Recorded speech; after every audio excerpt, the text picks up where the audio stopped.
5 berita terpopuler hari ini Kamis 4 September 2025 di Bloomberg Technos Flash 5. Yang pertama, bertemu Xi Jinping, Prabowo bahas proyek Giant Seawall Pantura. Mengadakan pertemuan bilateral Presiden Prabowo Subianto dan Presiden Xi Jinping pada 3 September 2025 di Great Hall of the People, Beijing, membicarakan sejumlah hal termasuk rencana pembangunan Giant Seawall atau tanggul laut raksasa.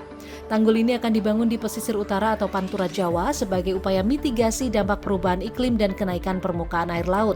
Pembangunannya memerlukan anggaran 10 miliar dolar Amerika Serikat atau sekitar 1.298 triliun rupiah. Selain itu, pertemuan yang digelar usai perayaan 80 tahun kemenangan perlawanan rakyat Cina sekaligus menandai 75 tahun hubungan diplomatik Indonesia-Cina ini juga membawa kesepakatan dalam menjaga stabilitas kawasan dan memperkuat kerjasama internasional. Kedua, Kompol Kosmas dipecat, klaim tak tahu tabrak Afan Kurniawan. Majelis Sidang Komisi Kode Etik Polri pada Kamis 3 September 2025 menjatuhkan pemberhentian dengan tidak hormat atau PTDH bagi Komandan Batalion Resimen 4 Korps Brimob Polri, Komisaris atau Kompol Kosmas Kajugae.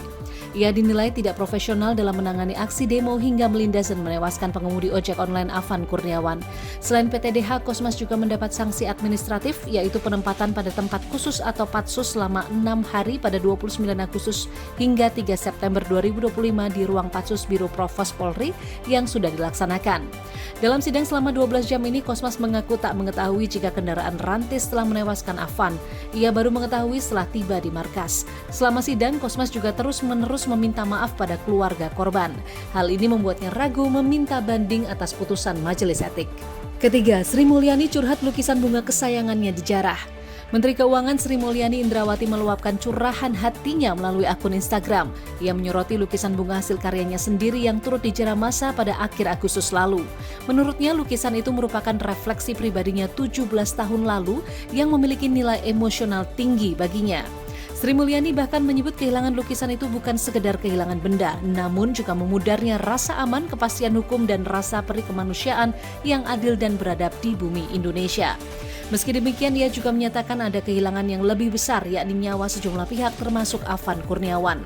Sri Mulyani pun menutup pesannya agar Indonesia tidak menyerah pada hal-hal yang merusak bangsa. Ia juga meminta masyarakat saling menjaga memperbaiki Indonesia. Keempat, bensin di SPBU swasta kosong, ESDM panggil Shell.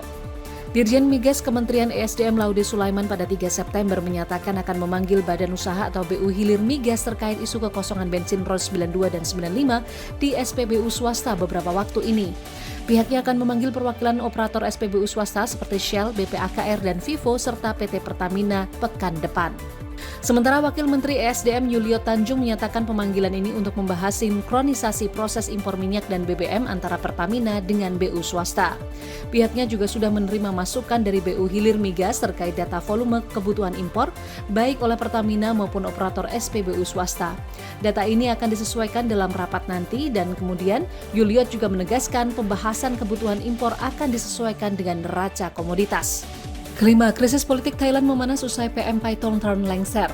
Krisis politik Thailand memanas pada Rabu 3 September 2025 berebut kursi Perdana Menteri setelah Perdana Menteri Paetongtarn Shinawatra lengser karena pelanggaran etika pekan lalu.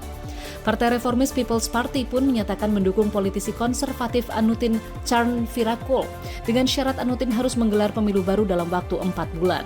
Namun berselang beberapa menit, Partai Pheu Thai yang menguasai pemerintahan menginginkan pembubaran parlemen yang dapat menggagalkan upaya Anutin menjadi Perdana Menteri.